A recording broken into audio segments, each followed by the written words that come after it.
മലയാളികളിൽ ആർക്കും തന്നെ സുപരിചിതമാണ് രേണുസുധിയ. ഇതാ രേണുസുധിയുടെ ഒരു കുറിപ്പാണ് സോഷ്യൽ മീഡിയയിൽ വൈറലായിക്കൊണ്ടിരിക്കുന്നത്. രേണുസുധിയുടെ വിവാഹം കഴിഞ്ഞ ഒരു യുവാവിനോടൊപ്പം മാലയണിഞ്ഞ് വിവാഹ വേഷത്തിൽ നിൽക്കുന്നത് രേണുവിൻ്റെ ഫോട്ടോയും സോഷ്യൽ മീഡിയയിൽ വ്യാപകമായി പ്രചരിക്കുന്നു. ഇതിന് പിന്നാലെയാണ് രേണു വീണ്ടും വിവാഹം കഴിച്ചെന്ന തരത്തിലുള്ള പ്രചാരണങ്ങൾ ഉണ്ടായത്.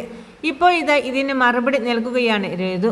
മെയിൻ സ്ട്രീം വൺ ലൈറ്റ് ചാനലിന് നൽകിയ അഭിമുഖത്തിലാണ് പ്രതികരണം. ഇങ്ങനെ ഈ പറയുന്ന ചെറുക്കൻ്റെ ഭാര്യയുടെയും മക്കളുടെയും കൂടെ വീട്ടിലിരിക്കുന്നുണ്ട്. ഞാൻ എൻ്റെ വീട്ടിൽ എൻ്റെ മക്കൾക്കൊപ്പം. എൻ്റെ വിവാഹം കഴിഞ്ഞതല്ല, ഒരു ആൽബം ഷൂട്ടായിരുന്നു അത്. വിവാഹം കഴിക്കുന്ന ഒരു രംഗം ഉണ്ട്, അതാണ് ഞാൻ വിവാഹം കഴിച്ചു എന്ന രീതിയിൽ പ്രചരിക്കുന്നത്.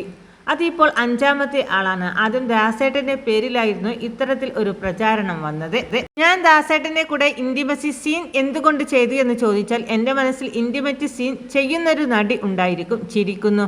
ശരിക്കും ഞാൻ ഇൻസ്റ്റയിൽ തിരഞ്ഞപ്പോൾ കിട്ടിയ പാട്ടാണിത്, അല്ലാതെ മറ്റൊന്നുമല്ല. ഡയറക്ടർ പറഞ്ഞതിന് അനുസരിച്ചാണ് ഞാൻ ചെയ്തത്, അല്ലാതെ ഇൻറ്റിമറ്റ് സീൻ ചെയ്യണമെന്ന് പ്ലാൻ ചെയ്തതല്ല. ദിലീപേട്ടനും ഗോപിക ചേച്ചിയും കെട്ടിപ്പിടിച്ച് മറിയുന്ന രംഗമുണ്ട്, അതുപോലെ പറ്റില്ലെന്ന് പറഞ്ഞു. ദാസേട്ടൻ ആദ്യം മറിയട്ടെ, അതിനുശേഷം ഞാൻ മറിയാം എന്നാണ് പറഞ്ഞത്. കംഫർട്ട് ആണെന്ന് തോന്നുന്ന രംഗം മാത്രമേ ഞാൻ ചെയ്തിട്ടുള്ളൂ. ദാസേട്ടൻ എനിക്ക് പിറക്കാതെ പോയ സഹോദരനാണ്. പുള്ളിയുമായി അഭിനയിക്കുന്നതിൽ എനിക്കൊരു പ്രശ്നവും തോന്നിയിട്ടില്ല.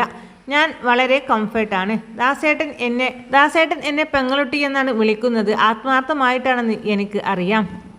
ഈ പറയുന്നവന്മാർ പെങ്ങളുട്ടി എന്ന് വിളിക്കുന്നത് എങ്ങനെയാണെന്ന് അവർ ചിന്തിക്കേണ്ടതുണ്ട്. എല്ലാവിധ സിനിമാ വാർത്തകൾക്കും വിശേഷങ്ങൾക്കുമായി നമ്മുടെ ചാനൽ സബ്സ്ക്രൈബ് ചെയ്യുവാൻ മറക്കല്ലേ.